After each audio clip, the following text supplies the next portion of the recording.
momento de reencontrarnos con nuestro amigo y colega, con Marcelo Viso, para hablar de todo el tema económico. Marce, ¿cómo estás? Muy buenas noches. Buenas noches, Euge. Buenas noches a todos en el piso. ¿Cómo están? Bien, muy bien. Bueno, te convocamos y habíamos pensado hablar con Héctor y contigo sobre un tema que genera muchas dudas, por lo menos particularmente a mí me genera muchas dudas en cuanto al procedimiento y que tiene que ver con la criptomoneda y esta posibilidad de ahorro, ¿se puede llamar así o cómo lo podemos definir, Marce?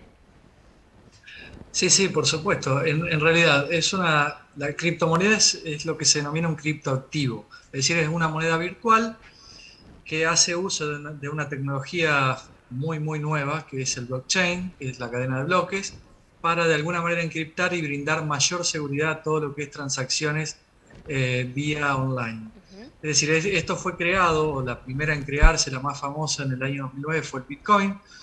Y a partir de ahí lo que se trataba de asegurar de alguna manera es garantizar que todas las transacciones que sean hechas online, es decir, vía Internet, puedan de alguna manera estar validadas de la mejor manera posible. En eso se basa la tecnología de blockchain.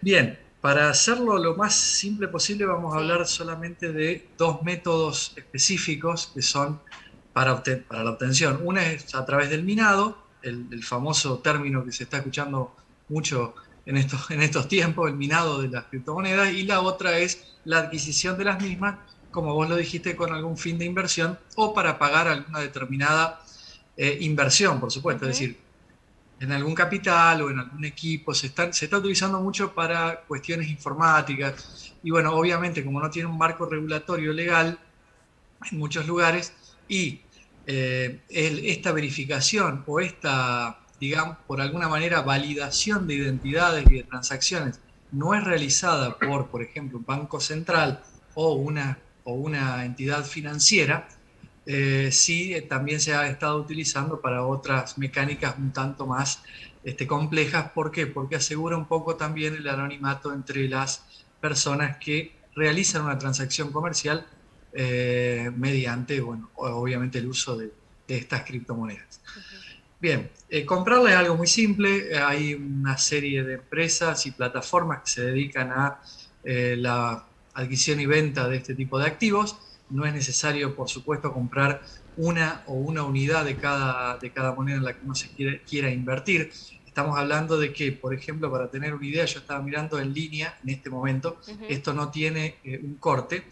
La cotización, por ejemplo, del Bitcoin en este momento está, perdón, en 57.486 dólares. Eso es actual. Esto no tiene un corte como lo es un mercado de capitales normal, que tiene un horario comercial de 10 a 5 de la tarde o de 9 a 4, lo que fuera. Aquí es todo el día y la movilización de esto se da durante las 24 horas del día. Uno puede evaluar el rendimiento de la moneda, y es decir, la cotización que tenga con referencia a una moneda física como lo es el dólar en todo momento.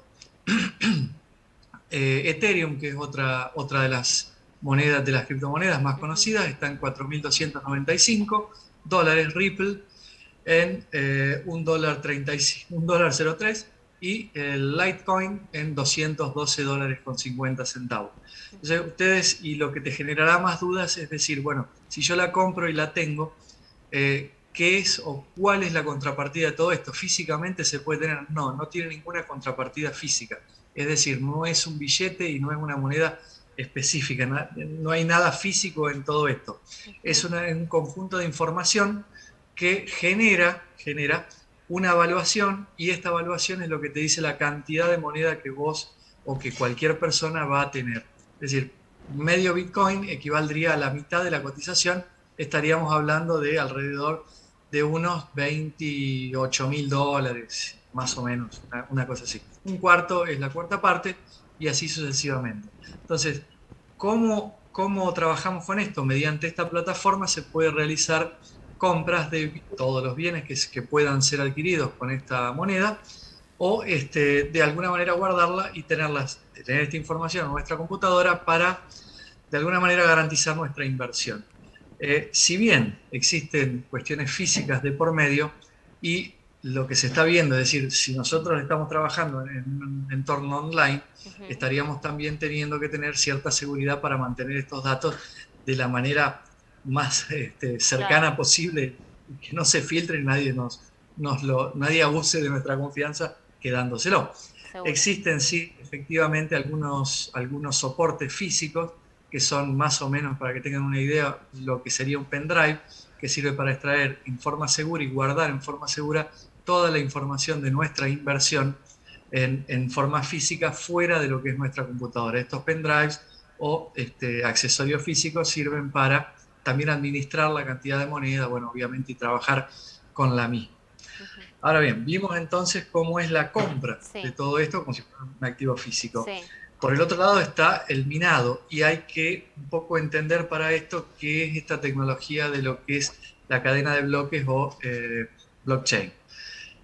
Para que se den una idea, cuando una persona realiza una transferencia de dinero a otra persona vía internet, para decirlo más simplemente posible, dentro de lo que son las distintas plataformas, es decir, no con una entidad bancaria de por medio, sino de una billetera virtual, por ejemplo, a otra persona con su billetera virtual, esto genera un volumen de información, es decir, lo que se denominaría un bloque de toda esta cadena. Este bloque necesita, a su vez, validar toda la información del mismo, es decir, cantidades, es decir, los datos personales de la persona, de quién lo envía, de quién lo recibe y demás. ¿Cómo se realiza esta validación? Mediante un algoritmo matemático, es decir, mediante una fórmula matemática que realiza todas las comprobaciones para que para que esta transacción pueda ser validada, es decir, certificada puntualmente y llegue a su destino, por supuesto. Esto es lo que sería un bloque de toda esta cadena. Cuando este bloque está totalmente confirmado, se sella y se añade a esta cadena, y en esto consiste la minería, es decir, en brindar toda la infraestructura informática y todo el soporte para la realización de todos estos cálculos y todas estas funciones, es decir, la resolución de todas estas funciones matemáticas, por lo cual se cobra una determinada cantidad, y por eso habrán visto que existen granjas de minería de todo esto que pueden ser hogareñas o pueden ser ya al nivel de las que instalaron, por ejemplo, el otro día en San Luis, o como se está planteando ayer, en estos días, con la fundación de una ciudad específicamente Bitcoin en un país como El Salvador, que ha reconocido al Bitcoin como moneda de curso.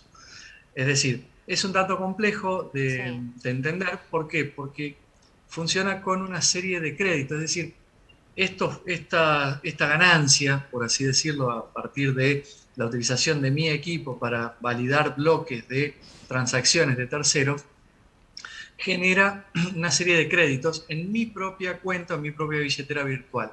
Entonces, ¿qué es lo que hago yo después con estos créditos? Que equivalen a un porcentaje o a una unidad o a 2 unidades, a lo que sea de una moneda virtual.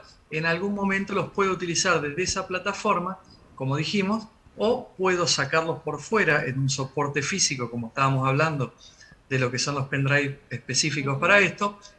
También puedo obtener el billete en forma física. Hay cajeros específicamente para esto, se han instalado unos 14 o 15 en la Argentina, en obviamente los puntos más importantes, Buenos Aires, Santa Fe, Mendoza y algunas otras localidades de nuestro país. Es decir, a la larga, esto plantea una posibilidad y, a ver, ¿en qué la cambiamos? La cambiamos en la moneda que nosotros querramos. Vamos al cajero y sacamos el equivalente en pesos de su cotización en dólares o los dólares físicos para operar de alguna manera con el billete en la mano. Ahora bien, ¿qué es lo que plantea todo este sistema de blockchain y las finanzas online? Es descentralizar todo, es decir, a la larga, ¿qué va a hacer y a qué es lo que apunta todo esto? A que desaparezcan los intermediarios financieros, es decir, las entidades bancarias, por así decirlo.